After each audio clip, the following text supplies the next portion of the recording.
Today I want to tell you about something. Perhaps I never touched that point before. Or I have not talked about it. That is other. It is about the principle of Brahma.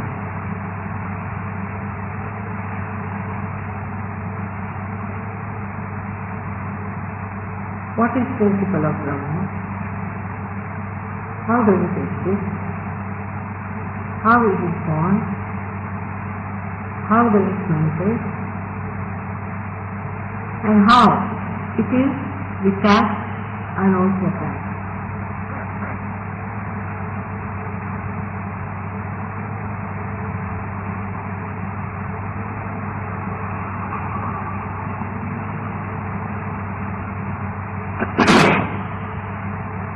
The principle of Brahma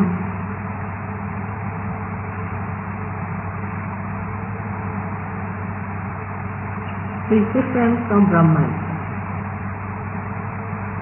in this way. Like the principles that I follow is different from what I am. It's a very subtle subject and requires real meditative attention. So all criticism of your mind, please put them off and just put up your shoes. Have you put up your shoes already? Please. And just listen with little subtler attention. Can you come forward? You all can come forward so that those who will be coming later can come later. Come later. I think better thing is to come forward. My chair. It's better to come forward, yeah.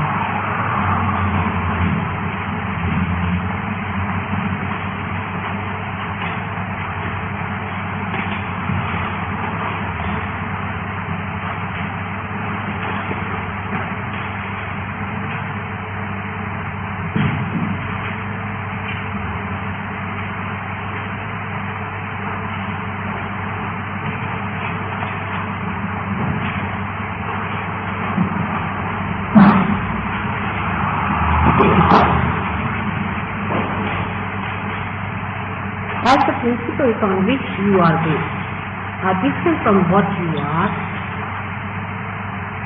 in the same way, the principle of Brahma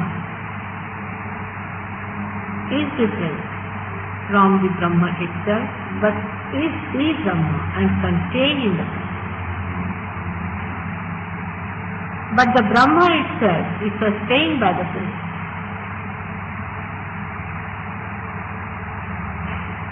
In dimension, you may say that Brahma is wider, larger, and you can call it even deeper. But the subtler is the principle.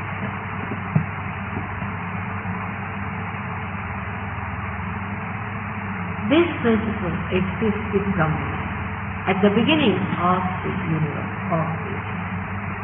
At the very beginning it exists, but as it is an eternal plane of creation, destruction, sustenance is supreme, as in Sanskrit they call it Sthiti, stage of performance you can call it. In all these three stages, Brahma principle changes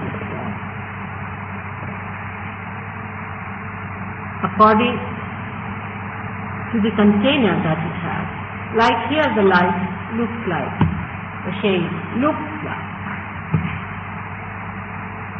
of the shape of the cloth that is covering. Looking like is the mind, is the illusion. Something that looks like something which it is not.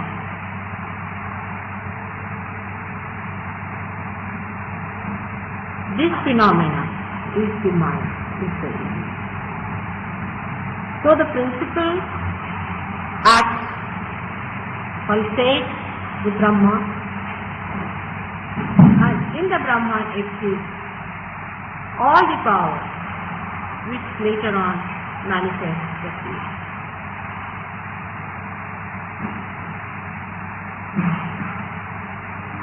So the principle, which is the divine power,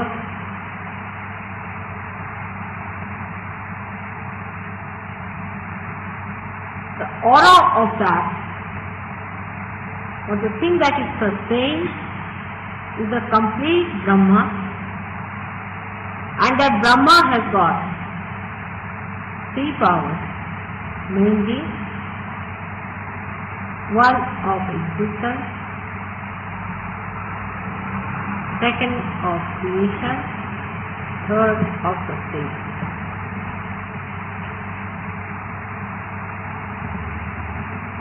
The principle is this pulsating power of the Brahma.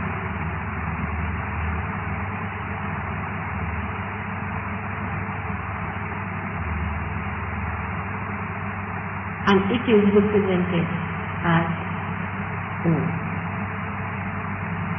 When we say Om, this is used also in the Christian prayer as Amen. It's the same as Om. There's no difference. When we say Om, actually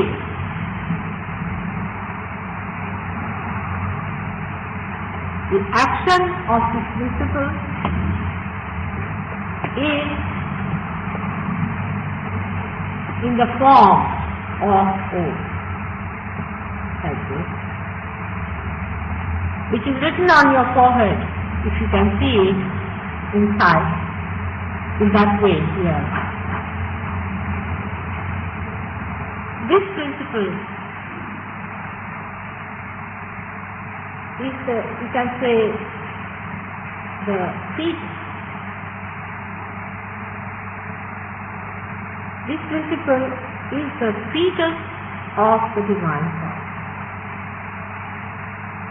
Then the same principle, or you can call the seed, then it divides into three channels and enters into the creative, sustaining and the existing power of the Brahma Tattva and manifests. We haven't got any things to write, so I could have shown you, but it permeates, just like the rivers flow and permeates in the soil and nourishes. In the same way, this principle of Brahma flows, permeates, pulsates and nourishes the surrounding area of Brahma.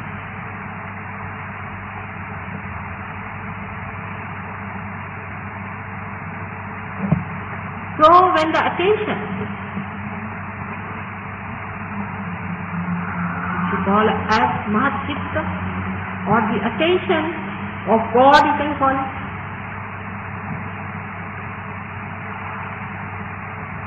is on this principle,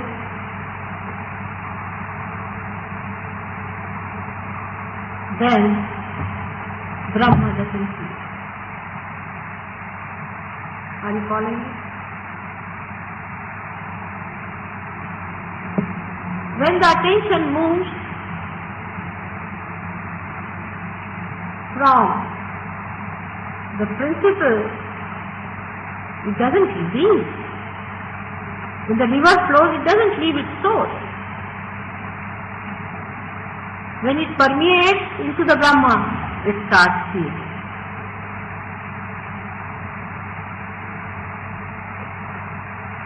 This principle is detached as the light or the electricity inside this glowing ether. But it permeates.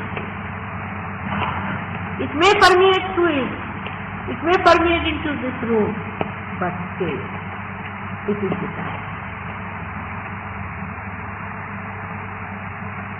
Why wouldn't say there could be any proper simile for Brahma, because that's an absolute stuff. And an absolute cannot be compared. As they call it asula, it cannot be compared. So now people think, then what is God? Question comes here.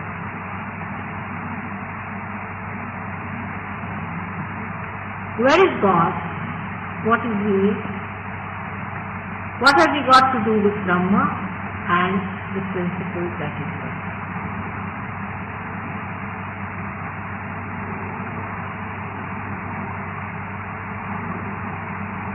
God is the principle. He is the attention. He is the joy. And He is the truth. And the Brahma that surrounds it is His power permeated, enlightened by His will. The same Brahma has got the capacity to get itself transformed into the creative, sustaining, and we call it existing or destructive power. We can see a small little seed, how it manifests itself. We never think, from where do the seeds come out? From where does the root come out? What creates the flower? What gives it the fragrance? For the seeds do not travel it back. But there is definitely a mechanism which is very microscopic inside the seed, placed there, and seed is the form where there is no movement, no manifestation, no fruit. In the same way, Brahma can be in seed form. So, the sustaining power within us, or the creative power within us, or what you call the destructive power, or the left side power, which we call as the assistant, is the existing power. All these are manifested by principle of Brahma, but by themselves they are not.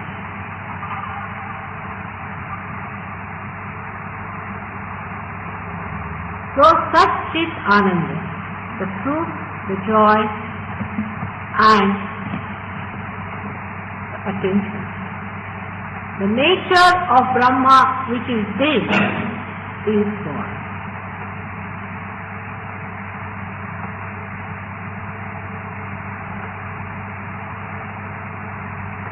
Why? What is Shakti then? The question comes. The Shakti is the complete Brahma plus the power of God.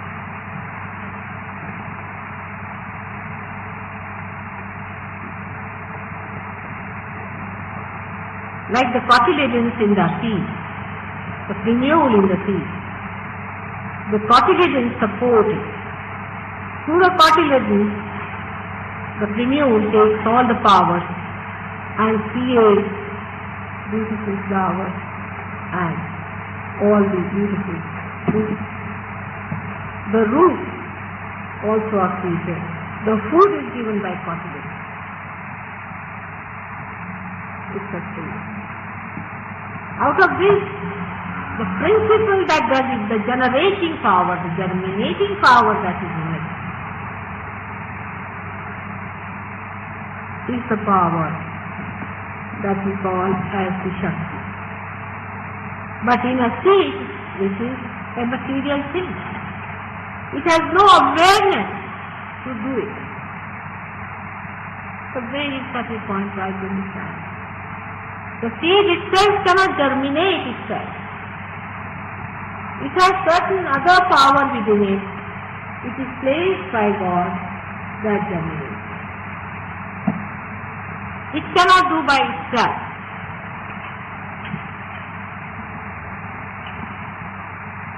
That power is for God in the seed and also in the ground. The germinating power is the Shakti. That power which makes it do it, but the seed is not aware of it. When you reach to the human state, you have to know that power, and you have to be aware of that power, and that is self-realization. The power that has created you,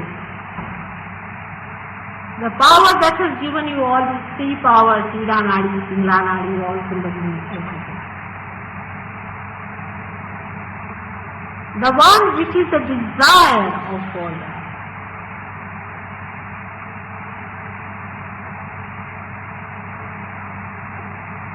We can take a simile just to understand. The owner of the house, I hope it will work out, but sometimes, how human minds are confused. Supposing the owner of the house walks into the house. This is money. And creates everything that he wants to do about his house.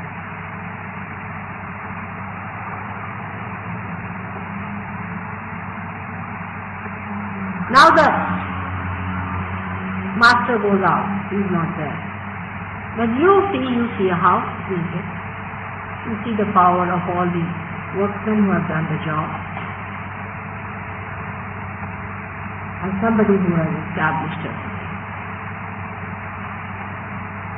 But you don't know whose desire it has. In the same way, you have seen your body being created. You even see the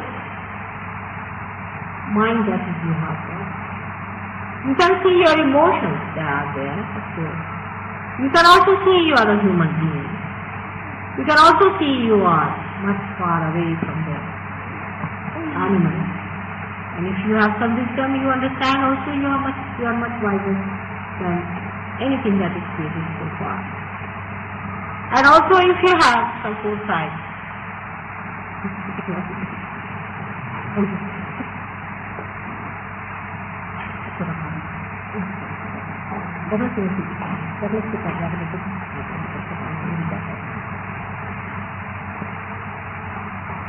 but the power of desiring power, or we can say the projecting power, or the one who is the owner of all that, the owning power.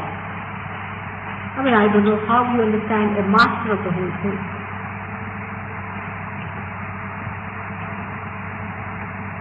He is.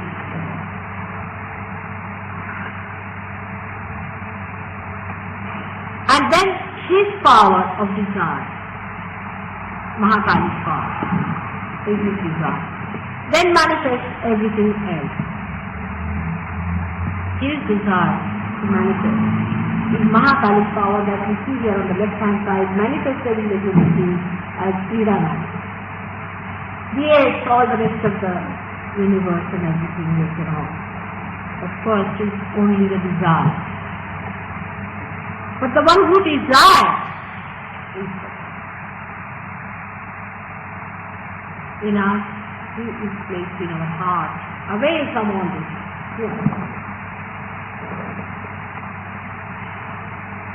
And he just desires. We do not know him, but he knows us. We know one thing, definitely, that he knows us.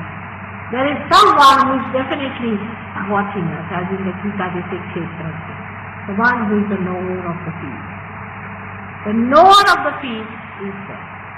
Once you also become the knower of your field, you are self-realized. This is self-realization. When people talk about self-realization, chiefly, I'm really shocked. The way people have spoken into their hands.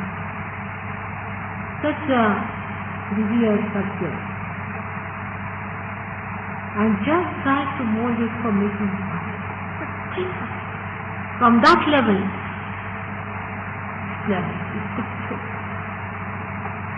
I mean, this only human beings can do, I can tell you. Nobody can do like this but human beings. Even if they are Rakshasas, they know that this is divine power and you cannot misuse it by any chance.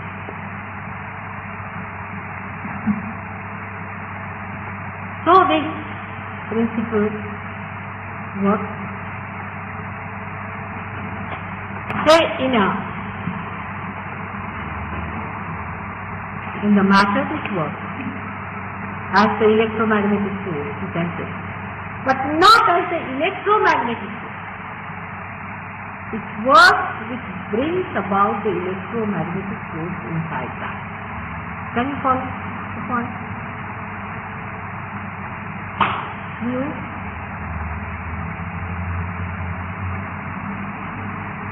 Say here is electricity, but the one who sends the electricity is the one. And he is aware of it. Till you reach the stage of self-realization, you are not aware of it. You cannot control it. You cannot work it out. It works by itself. And that's why the doctors call it as autonomous nervous system and the psychologists as unconscious. After realization only, the whole thing becomes your own, in the sense you change sight. So far you have been looking things from there. Now you sit with me and see the whole thing.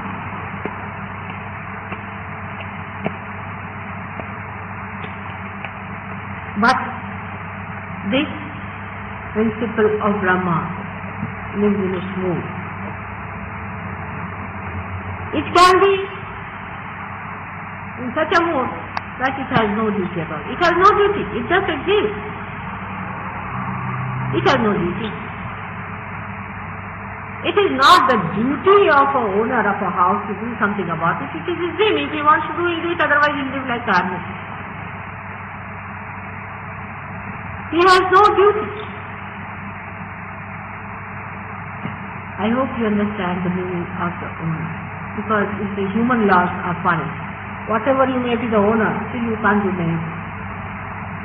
But if you can think of an absolute owner of a place, absolute owner.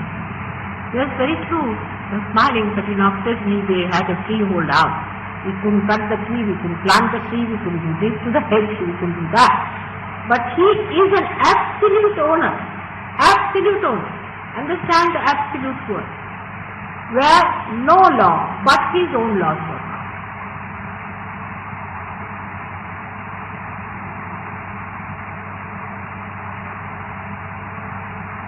His laws operate. Nobody's law can reach. Then you may say, the question comes in, then how is it, mother, if you say that we are free? Freedom has been given to us. Only the freedom is so far as to choose it. For your betterment, you are not going to better him. You are not going to better Sahaja Yoga by coming to Sahaja Yoga. You are sadly mistaken. No. Sahaja Yoga has no duty. It's a whim. It has no problem.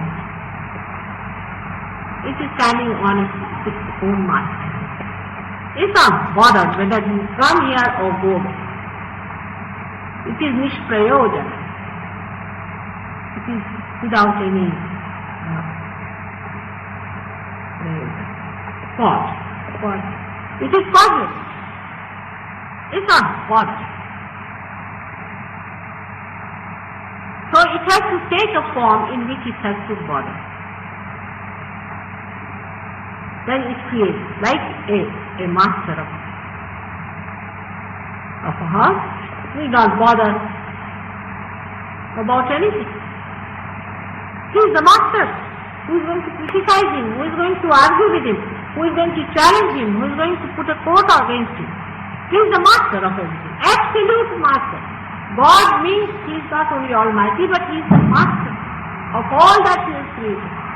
He is the master. If He wants, He will do it, otherwise He will not do it. It is His will that He has done.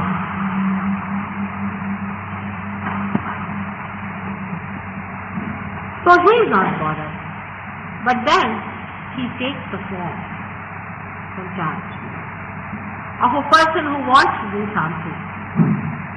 He wants to bother, just as a whim. He bothers himself and he starts to live. And he creates. And he creates this universe. And he creates you. He creates because he wants to see with his many eyes what he has done. So he creates his own children, grows them up, gives them eyes so that they can enjoy what he has. He gives them their power. This essence of Brahma is the Ganga Tattva, as in the Sanskrit is called as the Ganga Tattva. From here, we have to understand that is the first principle and that is the principle of innocence. That is the principle of holiness.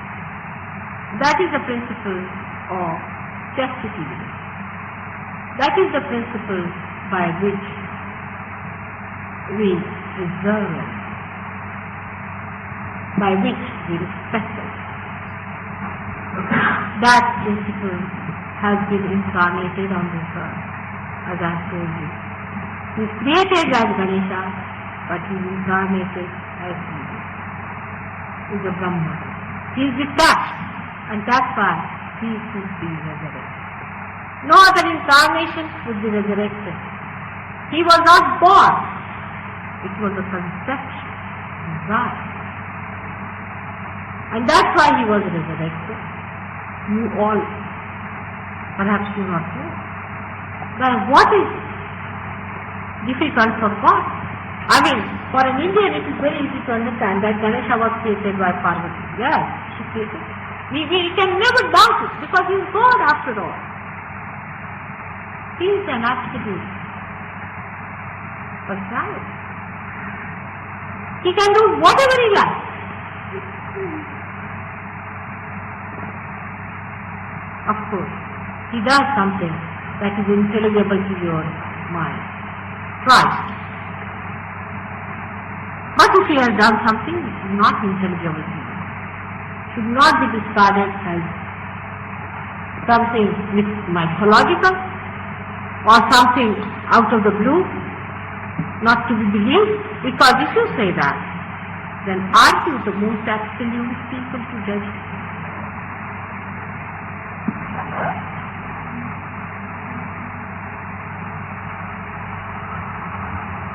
Let us know that we are not. We are not, but we have to. He wants you to be aware of Him. And in this creation, when He creates Himself into a one primordial being. He becomes, He assumes that position of being the one primordial being. And then He selects Himself, which has to play an important role, which has to be awakened. Now the brain cells are the ones which are aware. Have you ever thought that how these brain cells know? How from everything? A little boy asked me this question because he is very much there. But very few people ask this question. How there is gravity? Why this becomes red? Why that becomes green? How it has happened? Who has done it? We take things for granted. everything for granted. That's the only trouble with human. Taking everything for granted. If we do not take for granted everything, and just in all humility say that, oh Lord, we know very little about you, we would like to know. Please take to us and make this fit in His grace. So that you become aware of the powers of His grace, of His heart.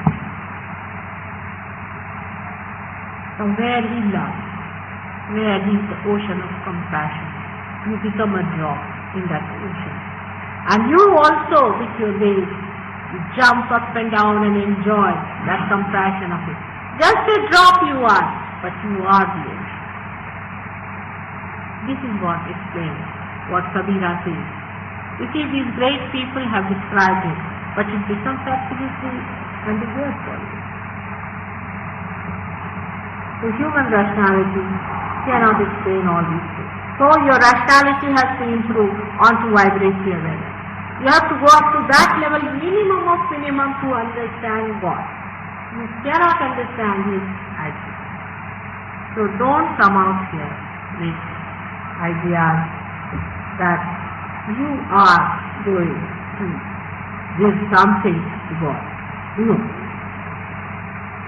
You have to take it.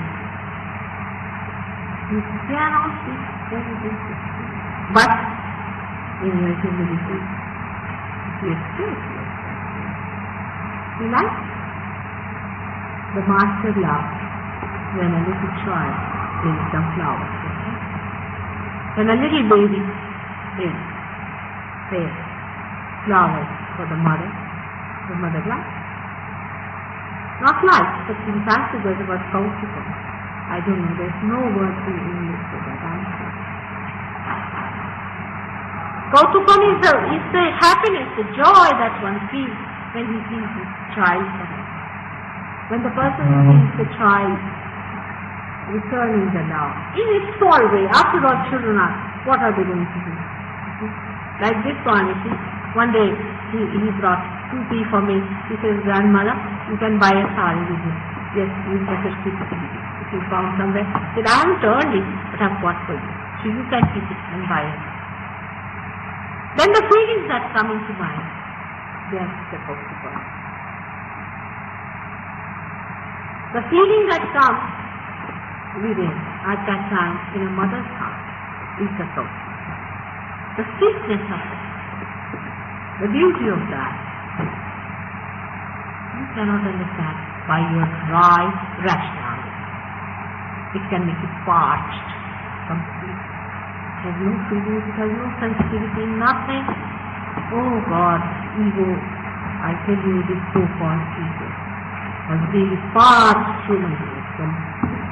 All the beautiful things that have been flowing, all the sensitivities, horrible books and horrible things that people have taught you have really finished all that beautiful that was there. Such beautiful flowers were freezing, with such beautiful fragrance to be anything, have been parched completely, I feel, by this foolish ego of human beings, which is so limited. It was given to you just to understand that teaching. But you have covered yourself completely with that mask. And it's such a difficult thing, I find. Such a difficult.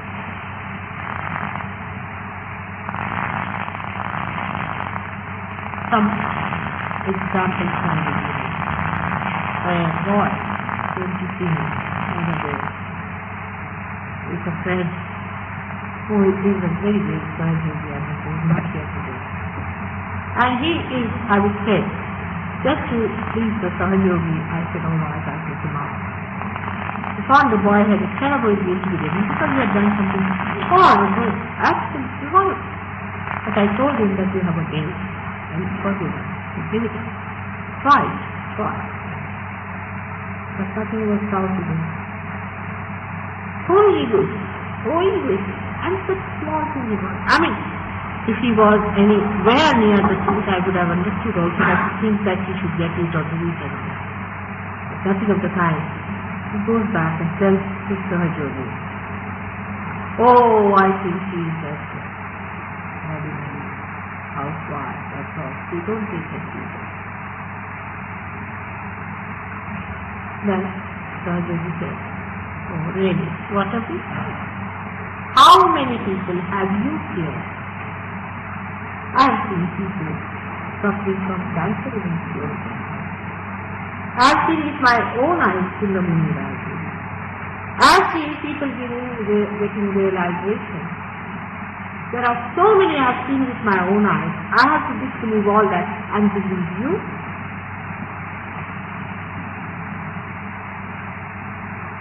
I never knew that you were that stupid. And this is his answer. But as I told you, that you can take a position when you are bothered, and when I take a position like that I am bothered about it, then I say that really you are still very, very ignorant. But at least see, at least ask for it, and it should be done, because the creation has to be completed, it has to be fulfilled, and you have to know the meaning of your being. You have to know why God has created you and what are you. That is a must. People waste their time. There's no time to be wasted anymore, I can say. In the West, such a wastage of time, I find. Same in the East. They are doing what you have done before, like they are trying to build bridges, and they are trying to do now underground trains. And those who have done it are now committing suicide. Between these two ends, where do I stand sometimes? I start looking at my face. What should I do with these extremes that I do? So please also put your Mr. Ego outside situations so it will work. If it does not work out, that's not my concern. Not is my problem. It is your problem that it has not worked out.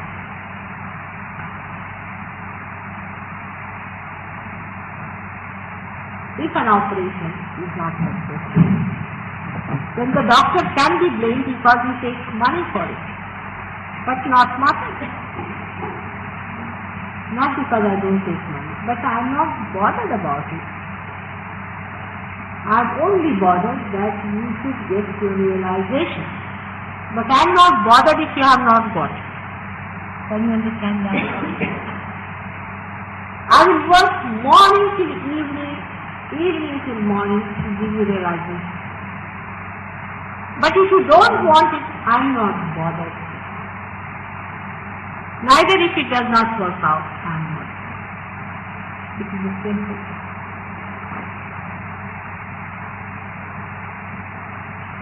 This is the only difference between a mother on this earth and I, the mother, who has to really give you the keys of your kingdom, the keys of your joy, the keys of your truth. I have to do that. And I don't give you by taking anything from you. This must be understood. Because egoistical people immediately are on the guard. What have you got to give me, sir? I do not take anything. I give you. Because I have what is yours. And you can have it. Because that's your right, so you better have it. But if you don't want to have it, I'm not going to force it. And then I take myself. Which I must confess, because I'm not bothered. And with the trick, people disappear, reappear, and disappear. So be careful on that. This is the principle of Brahma, which is detached. The principle of Brahma is detached, that acts and takes away the interest. The interest goes away, the attention goes away. They are not bothered about it. This principle cannot be overcome. It is the principle itself. It cannot compromise. That's the point. Being a thing. Absolute things cannot compromise. For example, there are some people, you may say, you see there are some people who say, Mataji says that you have to lead a dharmic life. So, you have to. I mean, I cannot give realization to Dr. Hitler if he comes to me.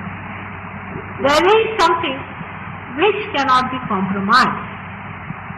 You have to do something. You have to be in a position to receive it. And even if you receive it without that position, it can be worked out.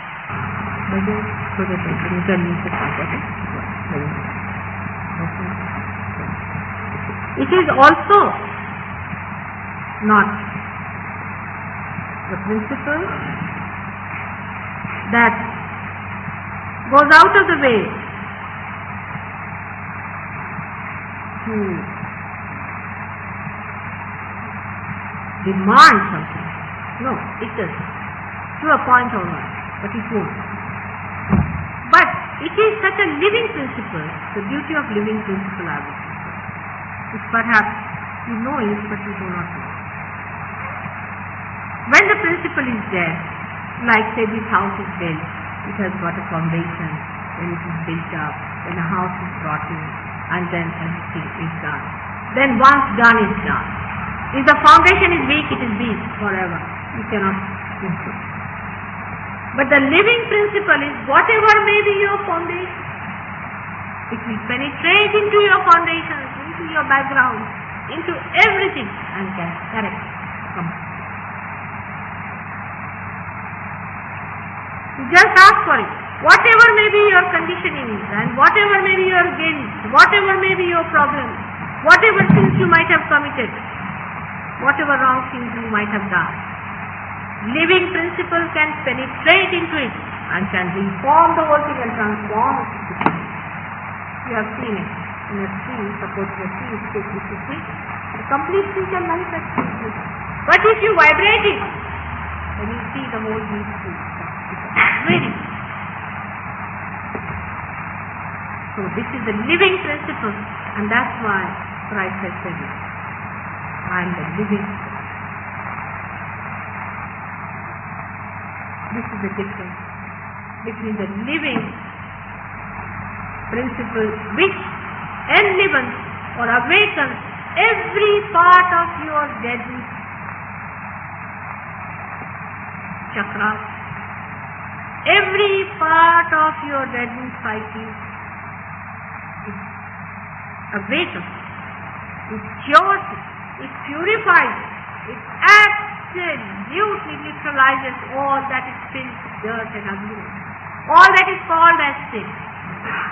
It doesn't stop, it's there. But you have to just ask.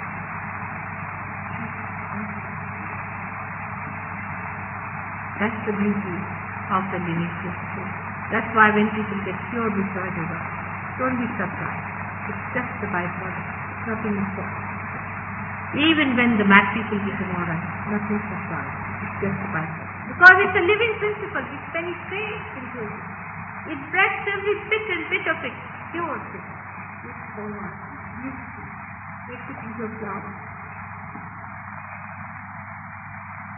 And that is what is wrong. But then people come down for Sahaja Yoga. Mother, I have a problem. What's the problem? My friend has not written any letter to me. Will you help me? This is some nice.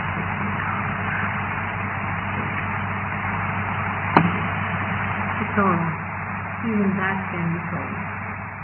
These problems. After all, a mother has to solve these difficult problems for her children. But ask for the highest. Tvamekam Sharanyam, Tvamekam Varenyam.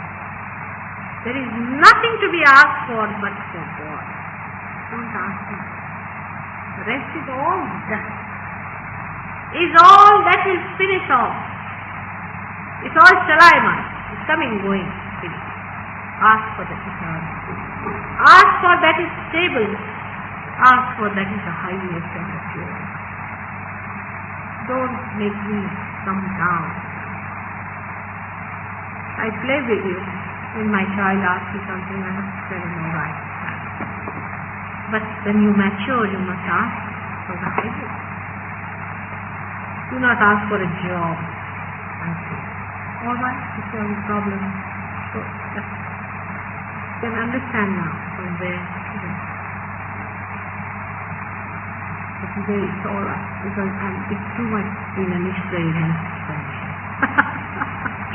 And I was telling just now to these people, I don't know what I'm going to talk, but I have talked something. And if you have any questions, please ask me. In the meanwhile, I would like some further just to see these people, and then we'll go in for next week. I have some water to take.